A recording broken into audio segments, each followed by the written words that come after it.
ba ang pagkakaiba ng jail sa prison?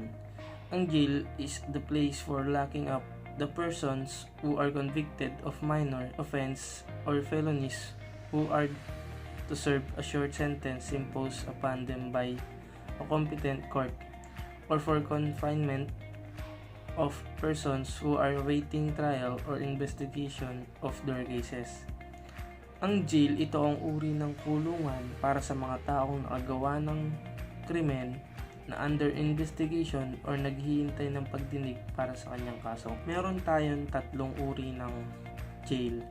Number 1, lockup jail is a security facility common to police station and used for temporary confinement of an individual held for investigation. Pangalawa, ang ordinary jail is the type of commonly used to detain convicted criminal offender to serve less than 3 years. Pangatlo, workhouse or jail camp, a facility that houses minimum custody offenders who are serving short sentence of those who are undergoing constructively work program. It provides full employment of a prisoners, remedial service, and constructive leisures time and activities. Kung pag-uusapan natin ang workhouse or jail camp, isa na dito ang halimbawa ng Tuahig Prison Farm. Ang prison naman, ito ang institution for confinement of convicted offenders sentenced to more than 3 years. Unlike provincial government or prison here in the Philippines are administered by national government under the Bucor or the Bureau of Correction, also included the penal colonies. What are the different types of jails in the Philippines? Number 1 is municipal jails. Dito kinukulong ang mga tao na ang kaso nila, duration of sentence, 1 day to 6 months. Next, city jail. City jail naman, duration of sentence nila is 1 day to 3 years. Next naman po is district jail. Ang duration of sentence dito sa district jails is 6 months, 1 day to 3 years. Lastly is provincial jail. Ang provincial jail is kapareho lang po siya ng district jail. 6 months, 1 day to 3 years din po. Ang provincial jail, hindi po siya under ng BGMP dito sa Pilipinas dahil ang nagmamanage dito is provincial government. BGMP is one of the 5 pillars of the criminal justice system. The BGMP was created to address growing concern of jail management and penology problem. Primarily, these clients are detainees accused before a court who are temporarily confined in such jails while undergoing investigation, waiting final judgment, and those who are serving sentence promulgated by the court 3 years and below. As provided for under Public Act number 6975, the Jail Bureau is mandated to take operational and administrative control over all city, district, and municipal jails. The Bureau has 4 major areas of rehabilitation program, namely livelihood projects, educational and vocational training, recreation and sports, and religious spiritual activities.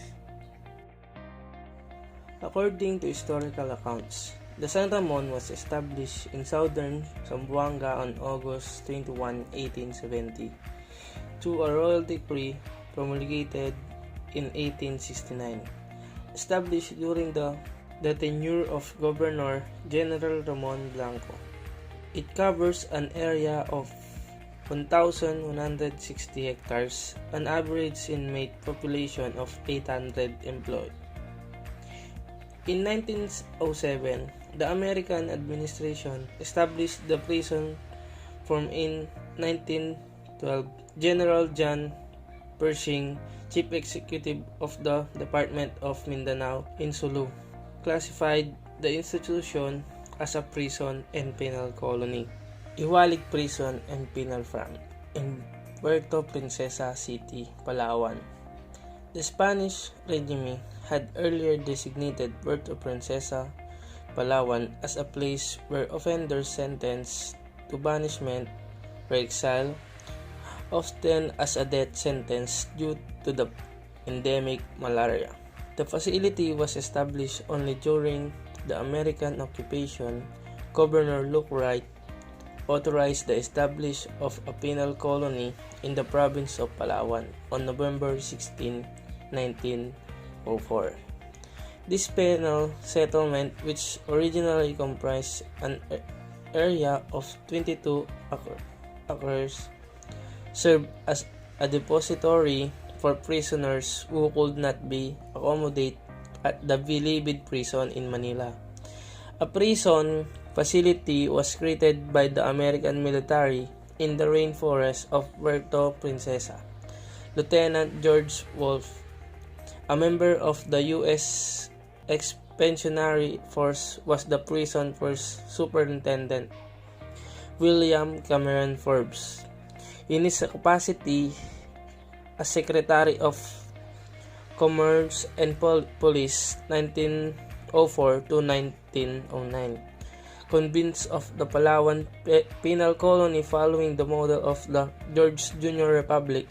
According to Forbes, the plan is to give this prisoner an opportunity to cultivate little lots of land for good conduct and industry. 3 classes of colonies were established, the lowest being the newly arrived convicts. They could build a house and live with their family.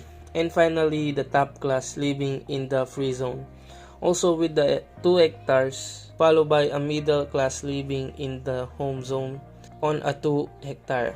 The first group of 61 convicts arrived in November 1904, with the population reaching 313 prisoners in June 1905 and 446 in June 1908, plus 20 families. Major John R.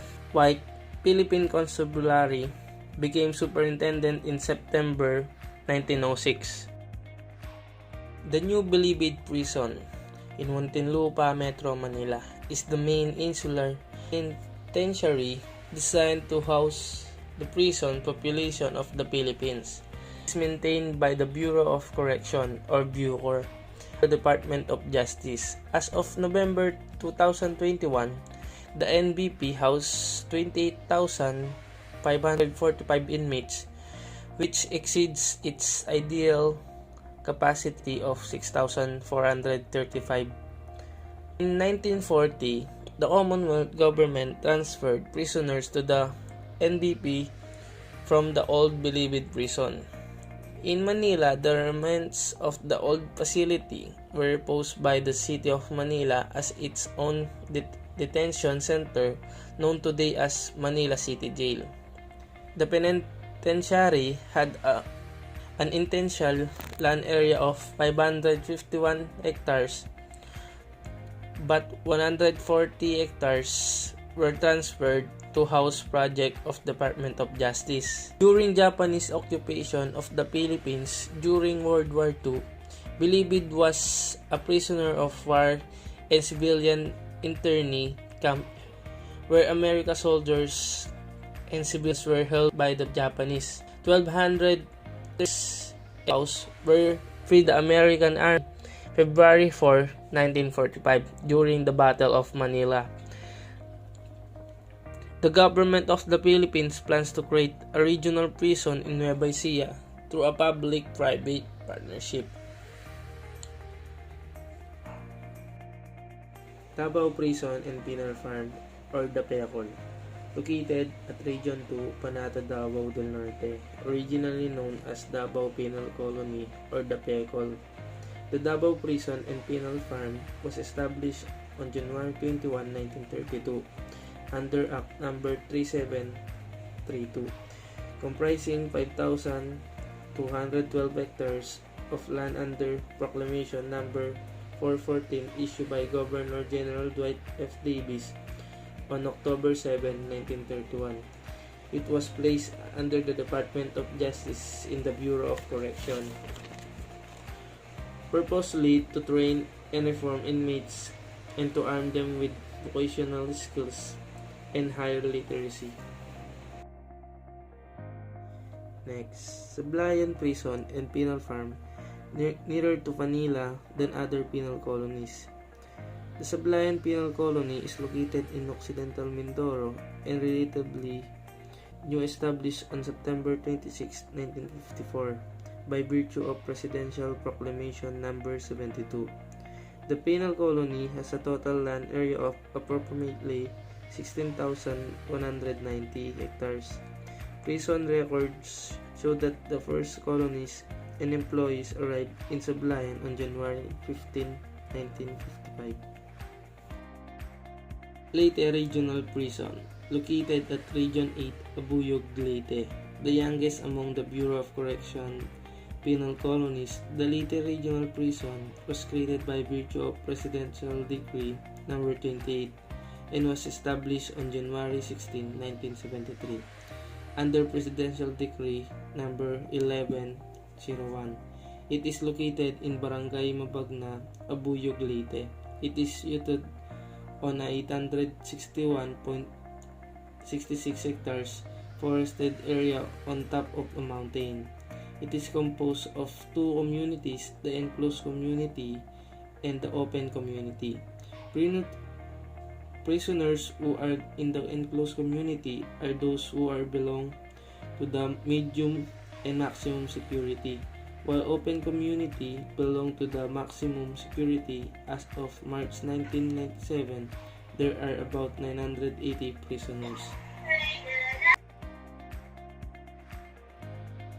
Correctional Institute for Women, located at Mandaluyong, Metro Manila, in a report dated January 22, 1959, submitted to a committee by the President of the Philippines. It was voted that before a separate building was constructed especially for women prisoners, all female convicts were confined at the old Bilibid prison. St. Manila, the male prisoners were confined in dormitories near the women's quarters.